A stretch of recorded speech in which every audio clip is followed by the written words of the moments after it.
Morning to all of you. This is Neha, your course teacher, which is Wheat Management, and your course number is Agro 5212. Okay. So today we will discuss about some herbicide interaction, part 3. Okay. So our today's topic is herbicide compatibility with agrochemicals and their applications. Okay, so in our previous lecture we had discussed about the interaction between herbicides and moisture, है ना, herbicides with moisture. Then after we had already completed interaction between herbicide with insecticides also. Okay, so in our today's lecture we will discuss the another agrochemicals. Okay, so first one is pathogens पे क्या हम use करते हैं, fungicides का. ठीक है, सो यहाँ पे हम देखेंगे कि interaction between herbicides and fungicide interaction. ठीक है, उनके बीच में क्या इंट्रैक्शन होता है. So let us see. Herbicides interact with fungicides also. Dinoseb reduces the severity of stem rot and in groundnut. ठीक है, तो हर्बीसाइड का जो इंट्रैक्शन है सिमिलरली इंसेक्टिसाइड से जैसा होता है वैसे ही इसमें भी इंट्रैक्ट होता है, कंबाइन होते हैं. ठीक है, तो हर्बीसाइड जनरली जब फंजीसाइड्स के साथ जब इंटरेक्ट करता है, आपस में कंबाइन होते हैं ये, तो जो डिनोसेब नाम का फंजीसाइड है, ठीक है, जो डिनोसेब नाम का फंजीसाइड है वो हमेशा स्टेम रॉट करता है. स्टेम रॉट करता है मतलब ग्राउंड नट में स्टेम रॉट की डिसीज़ कॉज कर देता है, मतलब रॉटन हो जाता है. रॉटन मीन्स सड़ने लगता है, गलने लग जाता है. ठीक है, then after in sterilise soil chloroxuron is not causing any apparent injury to p plant, while in the presence of Rhizoctonia soloni in utilized soil is cause injury. ठीक है, तो जो राइजोक्टोनिया सोलोनी एक टाइप से आप देखेंगे कि वो पैथोजन है. ठीक है, तो राइजोक्टो सोलोनी जो है, आप नाम से समझ आ रहा है राइजोक्टोनिया मतलब पल्सेस क्रॉप का पैथोजन होगा. ओके, तो जब हम देखते हैं, जब हम सॉइल जो हमारी स्टेरिलाइज्ड होती है मतलब विदाउट कंटामिनेशन, कोई कंटामिनेशन नहीं होता उस सॉइल में. ठीक है, तो हम देखते हैं कि जो क्लोरोजिरोन जो है वो कोई भी इंजरी जो है वो अपेरेंटली कोई भी इंजरी कॉज नहीं करता पी प्लांट में. ठीक है, बट अगर राइजोक्टोनिया सोलोनी उस पर्टिकुलर फील्ड पे प्रेजेंट है, ठीक है, वो पैथोजन प्रेजेंट है, उस कंडीशन में हम देखते हैं कि वो इंजरी कॉज करता है. अब राइजोक्टोनिया सोलोनी अगर प्रेजेंट है, इट मीन्स सॉइल्स आर अनस्टेरिलाइज्ड. ठीक है, वो कंटामिनेटेड है, कंटामिनेटेड विथ कंटामिनेशन है, काफ़ी कंटामिनेशन है उसमें. कंटामिनेशन मतलब संक्रमण है, इन्फेस्टेशन है, हम कह सकते हैं. पैथोजन के लिए हम कंटामिनेशन यूज़ करते हैं. ठीक है, तो काफ़ी संक्रमण है उसमें. Then after oxidizone reduces the incidence of stem rot caused by the soil-borne pathogens Sclerotium rolfiaceae लिंथेरियस स्पीसीज का जो है इन ग्राउंड नट में, and diuron and triazine which inhibit photosynthesis may take place, the plants more susceptible to tobacco mosaic virus. ठीक है, सो tobacco mosaic का जो virus है, जो येलो मोज़ेक वायरस बोलते हैं, जैसे जो टोबैको का पूरा पूरा फील्ड येलो हो जाता है, येलोइंग हो जाते हैं लीव्स में. ठीक है, तो ये मोज़ेक वायरस की वजह से होता है. तो जनरली हम देखते हैं कि ऑक्साडियाजोन जो होता है वो जनरली जो स्टेम में जो इंसिडेंस जो स्टेम होता है ना, किसका, टोबैको का, तो हम देखते हैं कि जनरली उसके रॉड मतलब सड़ने का जो प्रक्रिया रहता है उसको वो क्या करता है, जनरली बढ़ा देता है, रिड्यूस कर देता है. ठीक है, और ये जो पैथोजन है, ठीक है, पैथोजन कौन सा पैथोजन, स्क्लेरोटियम रॉफिल्स.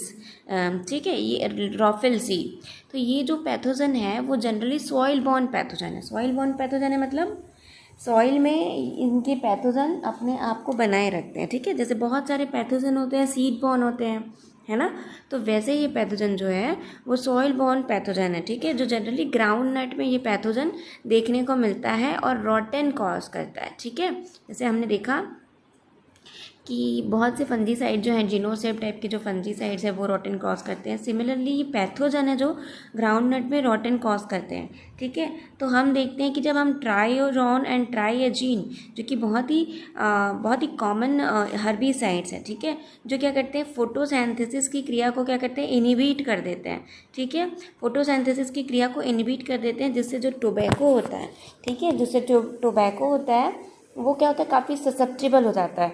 अब देखिए इस फील्ड पे ऑलरेडी स्क्लेरोटियम रोफल्सी है, मोज़ेक वायरस है, जो क्या करता है, मोज़ेक वायरस का काम ही है कि वो येलोइंग कर देता है लीव्स को, ठीक है। बट क्या होता है, ऑक्सा डायूरॉन और ट्राइजिन से कंबाइन हो जाता है, ठीक है। हर्बिसाइड जब डायूरॉन और ट्राइजिन से कंबाइन हो जाता है तो वो फोटोसिंथेसिस को इनहिबिट करता है, ठीक है। अब कुल मिला के क्या हो रहा है, अगर आप देख रहे हैं तो क्या हो रहा है, वो फोटोसिंथेसिस को इनहिबिट कर रहा है, ठीक है, और एक जो है वो मोज़ेक कॉज कर रहा है, जिसकी वजह से क्या होता है, मेटाबॉलिज्म प्लांट का नहीं हो सकता। और जो ये डिसीज़ है, कौन सा disease, yellowing disease of tobacco mosaic virus due to the tobacco मोरस वायरस, ये काफ़ी इंक्रीज़ होने लगता है, ठीक है। तो इस टाइप से हार्म करता है वो। तो उसमें ये आप याद रखेंगे कि डायूरॉन और ट्राइजिन जो है वो इनहिबिट करता है फोटोसिंथेसिस को, ठीक है। इसमें याद रखने वाली बात यही है। दूसरी चीज़ ये है कि ऑक्साडिरोन है वो हमेशा रॉटन को, जो भी स्टेम का जो रॉट होता है उसको हमेशा उस इंसिडेंस को क्या करता है, रिड्यूस करता है, ठीक है। बट इस पर्टिकुलर पैथोजन के प्रेजेंट होने की वजह से जो हमारा प्लांट है उसका मेटाबॉलिज्म डिस्टर्बेंस हो जाता है, okay. Then on the other hand diuron में decrease the incidence of root rot in wheat. Diuron जो होता है वो रूट रॉट भी को भी डिक्रीज करता है, इसकी जो संभावनाएं होती है, जो इंसिडेंस होने वाला होता है, ठीक है, उसकी संभावना को वो डिक्रीज करता है। मतलब फाइनली अगर आप देखें, ठीक है, कि जो डायूरॉन है वो रॉटन को कम करता है बट फोटोसिंथेसिस जैसी प्रक्रिया को इनहिबिट करता है, ठीक है। और वहीं पे एट द सेम टाइम क्या होता है, जो मोज़ेक वायरस है, ठीक है, मोज़ेक वायरस की वजह से जो है हमारा जो क्रॉप प्लांट है काफ़ी ससेप्टेबल हो जाता है, ठीक है। तो जिस वजह से पैथोजेंस अटैक के, वुंडिंग के चांसेस बढ़ जाते हैं, ठीक है। तो ये कंपैटिबिलिटी को हम क्या कह सकते हैं, नेगेटिव कंपैटिबल है, मतलब ये अच्छा कंपैटिबल नहीं है आपस में, ठीक है। Moving on, okay. So herbicides interaction with fertiliser. अब फर्टिलाइज़र के साथ क्या इंट्रैक्ट करते हैं, सो हम देखेंगे कि herbicide have been found to interact with fertiliser in fields, ठीक है। तो हर्बिसाइड जो है वो हम देखते हैं कि जो फर्टिलाइज़र के साथ इंटरेक्ट करते हैं, क्योंकि जैसे एज आई अर्लियर सेड कि सारे भी एग्रो केमिकल्स है, एक ही क्रॉपिंग सिस्टम में हम बहुत सारे एग्रो केमिकल्स का क्या करते हैं, यूज़ करते हैं, ठीक है। तो ये सारे जो एग्रो केमिकल्स हैं हम देखते हैं कि इसमें फर्टिलाइज़र और हर्बिसाइड आपस में इंटरेक्ट करते हैं। तो कौन कौन से fertiliser, for example fast growing weeds that are getting ample nitrogen show great susceptibility to 2,4-D, ठीक है। Glyphosate then slow growing weeds on poor fertility lands, ठीक है। तो देखिए क्या होता है, जो वीड्स होते हैं, ठीक है, ऐसा नहीं है कि उनको किसी भी चीज़ की ज़रूरत नहीं है, उनको किसी फूड की ज़रूरत नहीं है या न्यूट्रिएंट की ज़रूरत नहीं, उन्हें भी उतने ही फूड और न्यूट्रिएंट की ज़रूरत पड़ती है, इज़न्ट इट। तो उन्हें भी उतने न्यूट्रिएंट और फूड की ज़रूरत पड़ती है।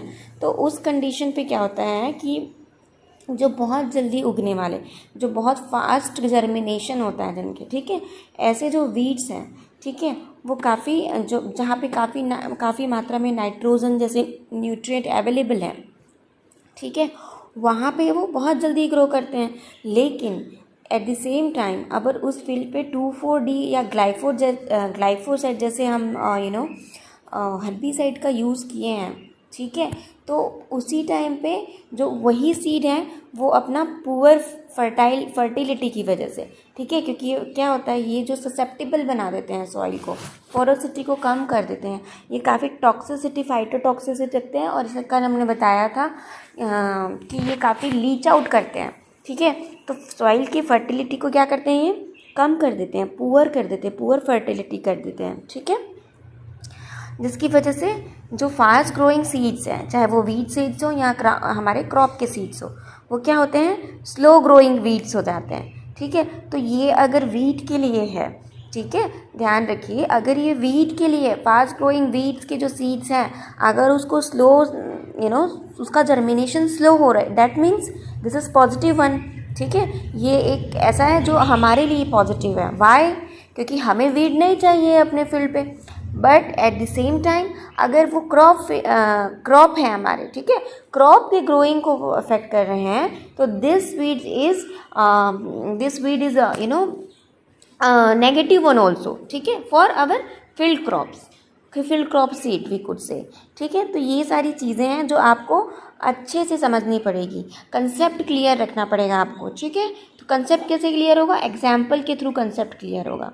ठीक है, then moving on, the activity of the glyphosate is increased when ammonium sulphate is tank mixed.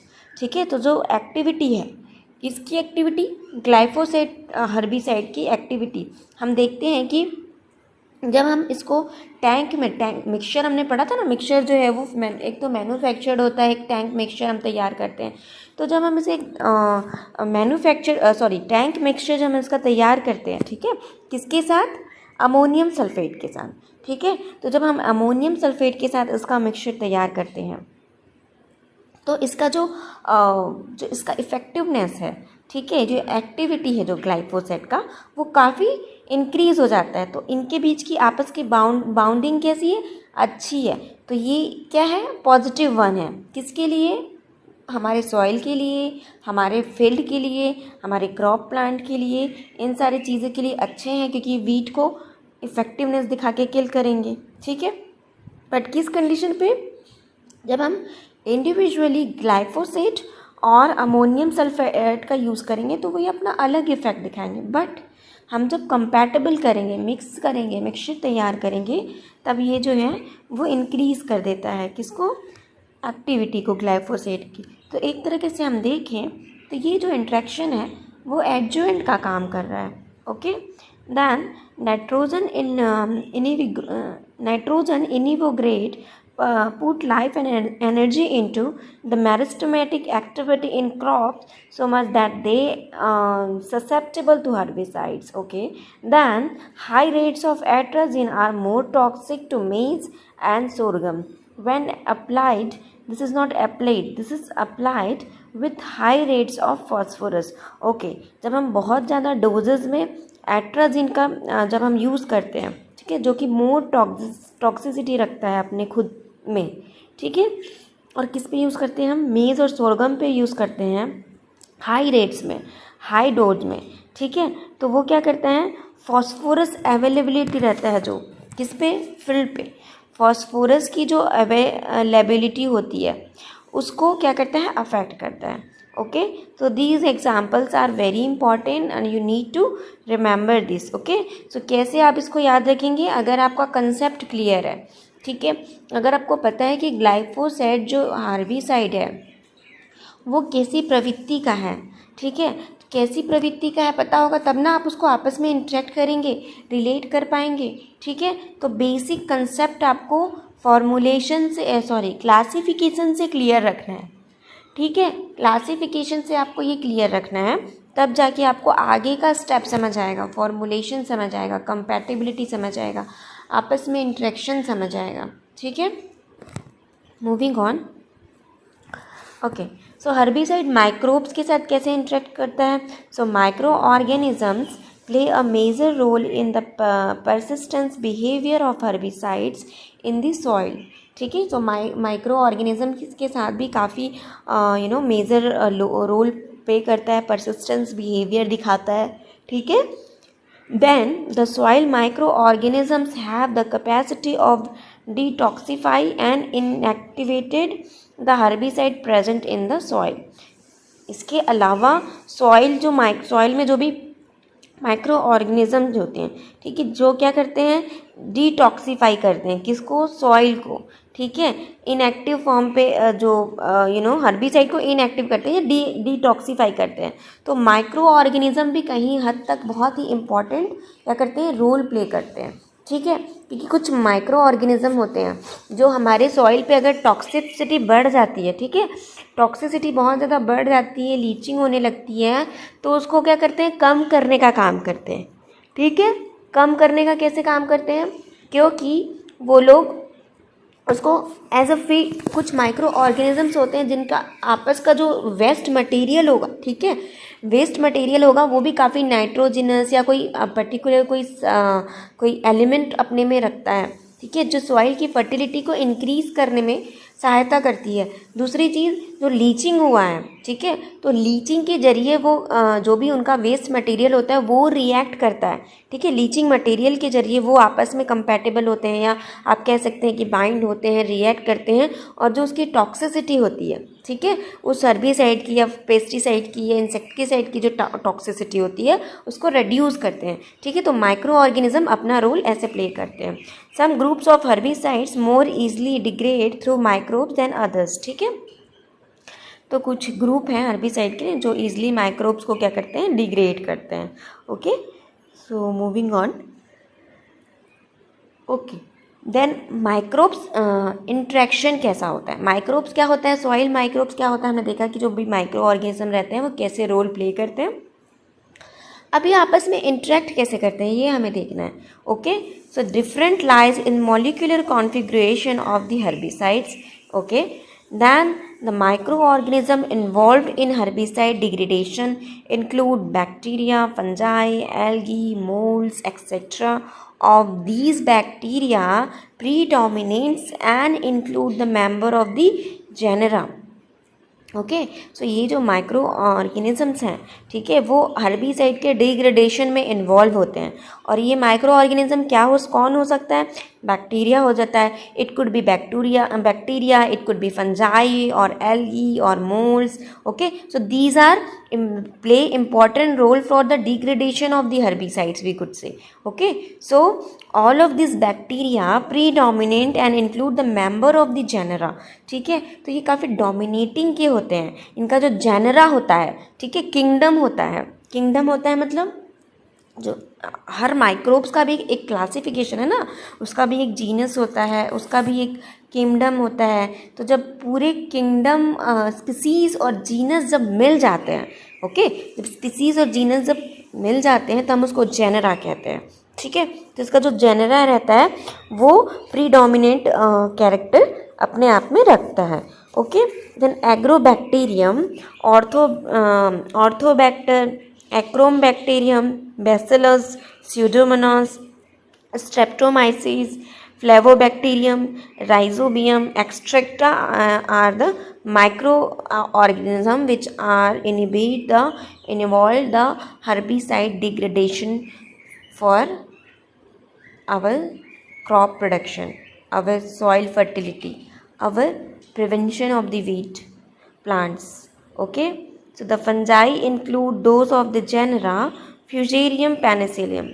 ठीक है, तो ये जो इंटरेक्शन क्या होता है, हर्बिसाइड का इंटरेक्शन ये माइक्रोब से होता है। ठीक है, बहुत से माइक्रोब्स होते हैं उस हर्बिसाइड के टॉक्सिसिटी को, बेसिकली आपको समझना है कि जो माइक्रोब्स होते हैं सॉइल में होते हैं, है ना, सॉइल में होते हैं, तो वो क्या करते हैं, माइक्रोबियल एक्टिविटी करते हैं। किसके थ्रू करते हैं, उनका भी एक मेटाबॉलिज्म चलता है, रेस्पिरेशन होता है, ऑक्सीडेशन होता है। ठीक है, कुछ वेस्टिंग पार्ट हैं, वेस्ट मटेरियल वो अपने से बाहर निकालते हैं। तो वो जो मटेरियल होते हैं, ठीक है, वो भी अपने आप में एक क्या रखते हैं, एक न्यूट्रिएंट कैपेसिटी होती है उनकी भी। ठीक है, जो वो मटेरियल होते हैं जो हमारे सॉइल की, बेसिकली अगर हम इसे समझें तो सॉइल की डिटॉक्सिसिटी जो भी होती है ना, टॉक्सिफिकेशन जो होता है, टॉक्सिसिटी को जो होता है उसको डिटॉक्साइड करते हैं। ठीक है, अविशैला बनाते हैं हमारे सॉइल को। तो ये माइक्रोब्स क्या हो सकते हैं, जो माइक्रो ऑर्गेनिजम्स जो हैं वो क्या हो सकते हैं, फंजाई हो सकते हैं, बैक्टीरिया हो सकते हैं। बट अगर आप किसी का नाम देखें, ठीक है, जैसे हम लोग हैं, हम लोग ह्यूमन बींग्स में आते हैं, ठीक है, जो मैमल्स में कुछ चीज़ आते हैं, बर्ड्स में कुछ चीज़ आते हैं, एनिमल्स में आते हैं। ठीक है, तो सबका एक क्राइटेरिया है ना, कैटेगरी में हम लोग भी डिवाइड हुआ है कि भाई मैमल्स जो होते हैं वो मैमलियन होते हैं, बच्चे देते हैं, बर्ड्स होते हैं वो अंडा देते हैं, एनिमल्स क्या करते हैं, तो ये सारी चीज़ें डिवाइड हो गई है। सिमिलरली हमारे माइक्रो ऑर्गेनिजम्स में भी डिवाइड हुआ है कि वो किस कैटेगरी में आते हैं, वो बैक्टीरिया हैं, वो फंजाई हैं। तो उन बैक्टीरिया फंजाई में से हम देखते हैं कि एग्रोबैक्टीरियम, एजिटोबैक्टर, एक्रोबैक्टीरियम, ये जो हैं बैसिलस हैं, स्यूडोमोनास फंजाई की कैटेगरी में आते हैं, स्ट्रेप्टोमाइसिस फंजाई की कैटेगरी में आते हैं, राइजोबियम जो है वो बैक्टीरिया की कैटेगरी में आते हैं। तो ये सारे जो ये सारे जो पैथोजेंस हैं, ठीक है, ये सारे जो माइक्रो ऑर्गेनिजम्स हैं, वी कुड से, ये सारे जो माइक्रो ऑर्गेनिजम्स हैं ये हर्बिसाइड के डिटॉक्सिफिकेशन को कम करते हैं बाइंड अप होके, ठीक है, तो ये भी काम करते हैं। Then herbicide interaction with antidote, ठीक है, so herbicide antidote interaction are antagonistic in nature. Okay, antagonistic in nature मतलब हम कल पढ़ चुके हैं कि क्या होता है antagonistic nature. Okay, then antinode like are 25788, ठीक है, ये एंटीडोट है उसका एक नाम है, ठीक है, R25788 NCDAA reduce the toxicity of alachlor, ठीक है। तो क्या करते हैं, एंटागोनिस्टिक इन नेचर के होते हैं, एंटीडॉट से ही हमें समझ आ जा रहा है, ठीक है, antidote means antagonistic in nature. जो कौन कौन से एंटीडॉट्स हैं, तो दो हमने एग्जाम्पल ले लिए हैं, R25788 एंड CDAA। ये क्या करते हैं, एलाक्लोर की जो टॉक्सिसिटी है उसको रिड्यूस करते हैं। At the same time EPTC and butylate को क्या करते हैं, बहुत सारे प्लांट में हम देखते हैं कि EPTC और ब्यूटेलेट में भी सेम चीज़ होता है। क्या चीज़ होता है, टॉक्सिसिटी जो है उसको कम कर देते हैं हर्बिसाइड के, ठीक है, क्यों, क्योंकि ये एंटागोनिस्टिक इन नेचर के होते हैं, दोनों एक दूसरे से विपरीत काम करते हैं, ठीक है। तो हमने जो बेसिकली, अगर आप इसे एकदम अच्छे से कंसेप्ट क्लियर करना चाहते हैं तो आप एडजुवेंट को एग्जाम्पल में लीजिए, ठीक है। एडजुवेंट क्या काम करता है, इफेक्टिवनेस को हर्बिसाइड के बढ़ाता है, ठीक है, हम उसको मिक्स करते हैं तो इफेक्टिवनेस को बढ़ा देता है। पर बहुत से एडजुवेंट्स ऐसे भी हैं जो टॉक्सिसिटी को कम कर देते हैं, मतलब इफेक्टिवनेस को कम कर देते हैं। तो हम ये इंट्रैक्शन देख रहे हैं, अगर हम समझें इसको, ठीक है, अगर हम कोर में जाएं, अंदर जाके समझें इसको, तो हम ये समझ सकते हैं कि जो भी इंट्रैक्शन हो रहा है, ठीक है, वो जो भी एग्रोकेमिकल्स है वो हम एडजुवेंट्स के जैसे उसे ले सकते हैं, ठीक है। हम एक टाइम के लिए हम मान सकते हैं कि ये एडजुवेंट्स है और ये किस टाइप से अपना जो सिम्टम है, ठीक है, अपना जो रोल है वो प्ले कर रहे हैं। It could be positive one और it could be negative one, ठीक है, हो सकता है ये लाभदायक हो सकता है ये हमारे हानिकारक भी हो, ठीक है, तो ये डिपेंड करता है। जैसे हम देखते हैं coating oat seeds with NA reduce the phytotoxicity of barban, ठीक है। सो जब अगर हम NA का सीड ट्रीटमेंट करते हैं, ओट सीड का, ओके, ओट्स का अगर हम NA नैप्थेलिक एसिड बोलते हैं, ठीक है, जो seed treatment generally seed treatment करने के काम आता है, तो हम जब इस चीज़ से अपना सीड ट्रीटमेंट करते हैं तो ये क्या करता है, जो ये बारबन जो हर्बिसाइड है उसके फाइटोटॉक्सिसिटी को रिड्यूस कर देता है, ठीक है। तो it show their adverse effect for herbicides interaction, ठीक है। Then seed treatment with NA protects maize seedling for EPTC injury. Activated charcoal serves as a effective barrier to the availability of soil applied herbicide to plant and reduces toxicity hazard of chemical of the desired plant. So these are the some examples for interaction between antidotes and herbicides. These are very must for our exam, so we need to remember this and we need to understand first. We need to relate that adjuvant, how adjuvant play role in herbicide compatibility, herbicide mixture, ठीक है। Then after we will understand that what is the herbicide interaction. Okay, so आज के लिए बस इतना ही था, ठीक है। नेक्स्ट लेक्चर में हम अपना नया टॉपिक देखेंगे। आई होप आपको समझ में आया होगा। और हर्बिसाइड इंटरेक्शन जो है वो हम पार्ट पार्ट में इसलिए पढ़ रहे हैं ताकि हमें याद रह जाए, हम इसे समझ पाएँ, क्योंकि एक ही पार्ट में अगर हम फंजीसाइड, इंसेक्टिसाइड्स और हर्बिसाइड्स, माइक्रोब सारे एक ही पार्ट में अगर हम पढ़ लेते हैं, ठीक है, तो एग्जाम्पल्स हमें याद नहीं रहेंगे, हम कंफ्यूज रहेंगे कि ये फंजीसाइड्स है या इंसेक्टिसाइड्स है। इसलिए मैंने इसे पार्ट में डिवाइड किया है ताकि आप रिलेट कर पाए, ठीक है। तो आज के लिए बस इतना ही। Thank you very much and till then be safe, take care.